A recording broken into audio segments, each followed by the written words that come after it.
Beaucoup de jeunes quitteront l'Afrique dans l'espoir d'aller chercher le bien-être dans les pays des Blancs.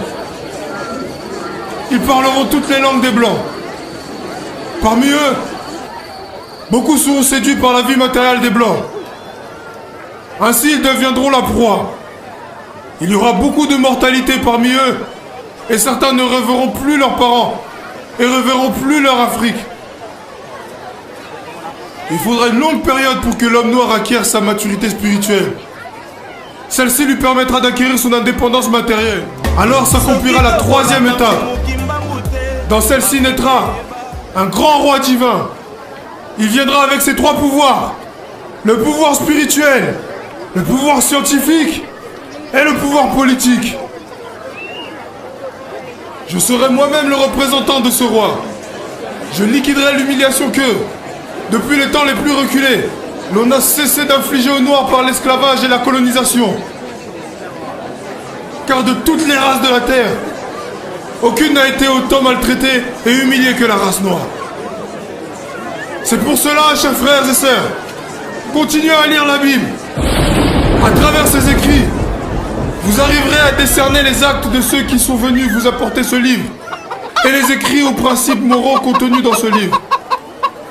Il faut qu'un voleur soit saisi avec l'objet qu'il a volé.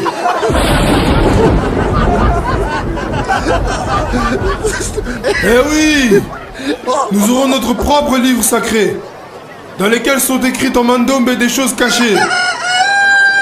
Un instructeur viendra avant mon retour pour écrire ce livre et préparer l'arrivée du roi. Il sera combattu par la génération de son temps, mais petit à petit, beaucoup de gens comprendront et suivront son enseignement. Car sans cet enseignant, qui préparera les peuples africains?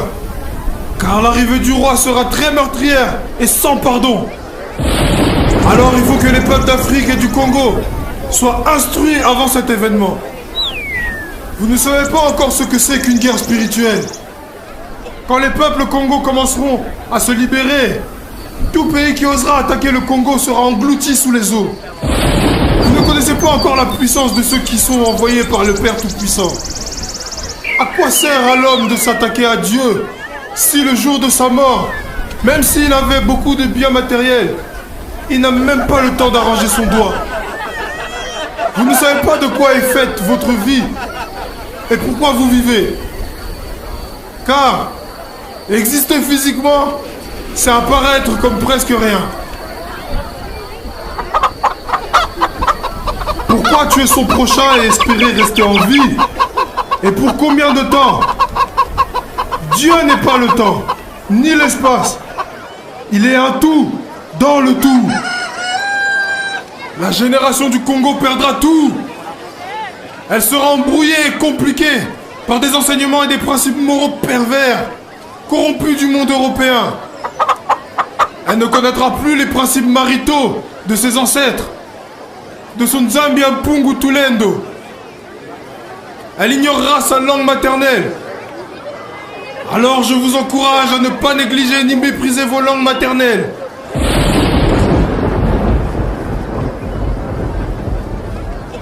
Il faut les enseigner à vos enfants et à vos petits-enfants. Car viendra un temps où les langues des colons seront oubliées. Dieu le Père Tout-Puissant a donné à chaque groupe humain une langue qui sert comme d'une alliance de communication.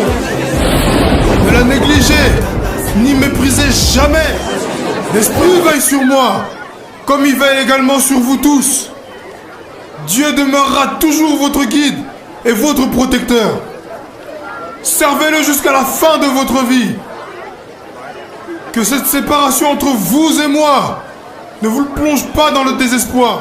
Je vous le promets, mort ou vivant, je vous ramènerai la liberté.